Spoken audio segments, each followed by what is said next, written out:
स्वागत है आपका भीम न्यूज कोटा राजस्थान में। आप देख रहे हैं भीम न्यूज कोटा राजस्थान। आज राजस्थान तकनीकी विश्वविद्यालय में पर्यावरण दिवस मनाया जा रहा है। हमारे साथ हैं डॉक्टर सूर्य प्रकाश पांडे, जो कि वर्धा महाराष्ट्र से पधारे हैं। बताते चलें साथियों कि वर्धा महात्मा गांधी की कर्मस्थली रही है। आइए हम बात करते हैं प्रोफेसर पांडे से। पांडे साहब, आपका भीम न्यूज में स्वागत है। जी नमस्कार सर, आज क्या आयोजन रहा है, बताइए आप। राजस्थान तकनीकी विश्वविद्यालय द्वारा आज विश्व पर्यावरण दिवस 2024 के अवसर पर एक बहुत ही महत्वपूर्ण आयोजन यहाँ के माननीय कुलपति प्रोफेसर एस.के. सिंह सर की प्रेरणा और निर्देशन में आयोजित किया गया है। आज एक बहुत ही महत्वपूर्ण दिन है जिसमें हम लोग जल संरक्षण, पौधों को लेकर के एक जो संकल्प लिया गया और कई सारे आयोजन किए गए।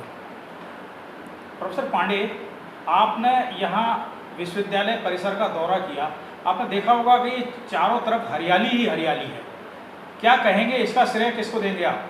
निश्चित रूप से यहाँ के शिक्षक, विद्यार्थी और सबसे बड़ा जो इस विश्वविद्यालय के अभिभावक हैं, ऐसे शिक्षाविद प्रोफेसर एस.के. सिंह जी और यहाँ के शिक्षक जितने हैं, अधिष्ठाता हैं, विद्यार्थी हैं, विभिन्न प्रशासनिक पदों के साथ बैठे हुए जो लोग हैं और अंतिम जो यहाँ के कर्मचारी बंधु हैं, चाहे वह निचले किसी भी पद पर सुशोभित करता हुआ कर्मचारी हो या कोई भी, इस परिसर के इस विश्वविद्यालय परिवार के प्रत्येक सदस्य को मैं यह श्रेय देना चाहूँगा, क्योंकि एक हरा भरा कैंपस जिसमें अलग अलग वृक्ष हैं, हरियाली देखने को, जैसा मैं कल से ही इस विश्वविद्यालय के परिसर में एक बहुत ही सुंदर वातावरण निर्मित है, जहां हरियाली के साथ साथ हमें पर्यावरण संरक्षण की दिशा में कई सारे प्रयास दिखाई पड़ रहे हैं, जिसके लिए निसंदेह पूरा विश्वविद्यालय परिवार बधाई का पात्र है।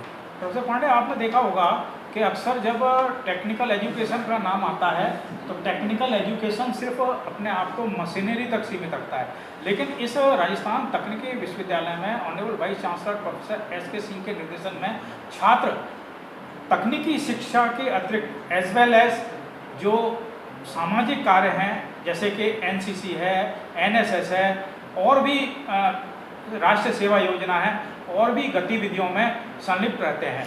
आप ये बताइए कि ग्लोबल वार्मिंग की वजह से आपने देखा होगा कि इस वर्ष पूरे भारत में, क्या विश्व में टेम्परेचर आसमान छू गया है।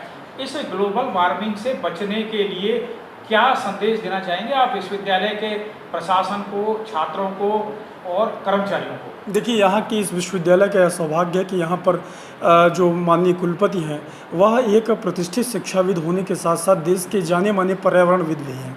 तो उनके नेतृत्व में यहाँ पर कई सारे प्रयास मुझे दिखाई पड़ रहे हैं जो वैश्विक तापमान और ग्लोबल वार्मिंग जैसी समस्याओं से निपटने के लिए अलग अलग स्तर पर प्रयास मुझे दिख रहे हैं। और ये चूँकि यह वर्ष ऐसा रहा सिंगल साहब कि आपने देखा दुनिया में, या फिर कह सकते हैं भारतवर्ष के अब तक के इतिहास में 52 डिग्री टेम्परेचर वाला यह वर्ष रहा, जो गर्मी और उसके तापन से कहीं न कहीं हर वर्ग, हर व्यक्ति प्रभावित है। ऐसे में यह विश्वविद्यालय न सिर्फ अपने प्रयासों के कारण अन्य लोगों के लिए रोल मॉडल बन सकता है, बल्कि यह विश्वविद्यालय अच्छा करके पर्यावरण संरक्षण के लिए आवश्यक जो उपाय है, चाहे वह जल संरक्षण की बात कहें, चाहे फिर पौधे वृक्षारोपण की बात करें, जो कल से ही मैं देख रहा हूँ कि निरंतर कई आयोजन आज सुबह से लेकर के रात तक हैं। और ऐसे प्रयास अगर अन्य विश्वविद्यालयों में भी किए जाएंगे तो राजस्थान तकनीकी विश्वविद्यालय जो अपने कुलपति के नेतृत्व में, शायद यहाँ विद्यार्थी, शोधार्थी, यहाँ के शिक्षक, यहाँ के कर्मचारी, जो उत्साह मुझे दिख रहा है लोगों में, उस उत्साह से अगर प्रत्येक व्यक्ति काम करे तो शायद वैश्विक तापन को रोकने में, ग्लोबल वार्मिंग कम करने में,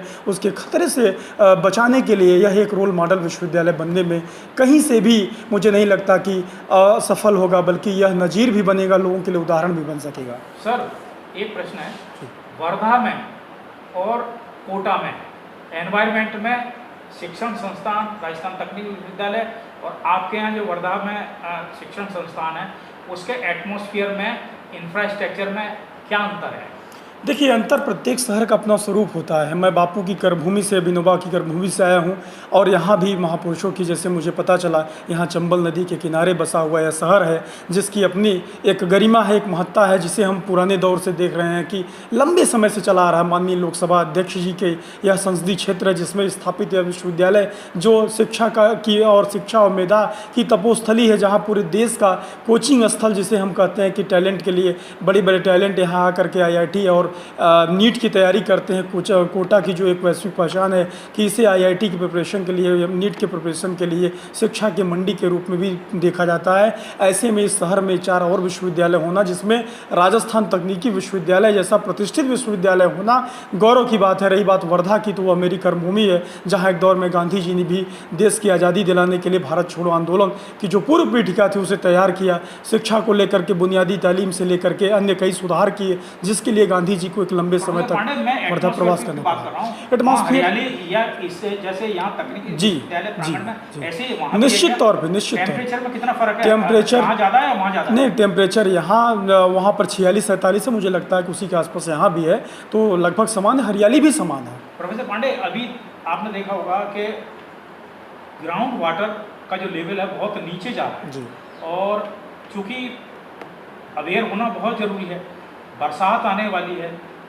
आप राजस्थान तकनीकी विश्वविद्यालय के स्टाफ, स्टूडेंट और जो प्रोफेसर्स हैं, इनको जल संरक्षण के बारे में क्या सजेशन देना चाहेंगे? देखिए, यहाँ का जो स्टाफ है, यहाँ के जो प्रोफेसर हैं और जो यहाँ के विद्वान लोग हैं, छात्र हैं, सब में मैंने देखा कि एक जिम्मेदारी का भाव है।